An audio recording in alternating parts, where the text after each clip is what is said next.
Hi guys, welcome to TFA Files TV. We are back again with the latest breaking news. Nyaya dzisina kunaka dzinorwadza guys, dzinonzwisa tsitsi. Pane vanonzi baba Judy veku Capetown vazvikandira pabridge vakatsikwa nemota vakafira ipapo. Zvinonzi vanga vari admin werimwe group rinonzi Mvenge paFacebook.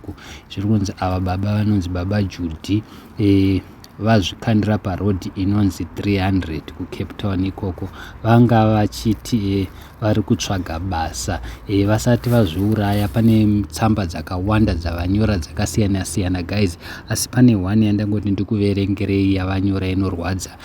Vachinyorera admin mugroup ravo, amushuwero rinonzi Mvenge. Vaimbove admin asi vanga vasisiri admin. Vanyora kuti as a man it's not easy to write about your situation, but ndo zviri paground.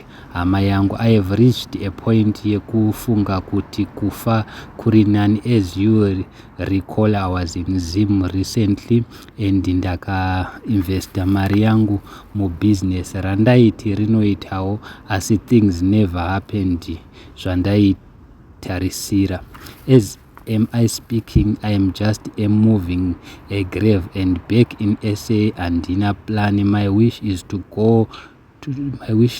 to get a job, kana kupi kuZimbabwe kana kuti kuSouth Africa. Ndo zvavataura vasati vazviuraya, asi tsamba dzavataura zvinhu zvavari kutenderera pasocial media zvakawanda zvakasiyana zvanga vachitaura vasati vazviuraya guys. Zvinhu zvinorwadza, vane mhuri yavo, vasiya mukadzi nevana. Zvinhu zvinorwadza zvikuru guys.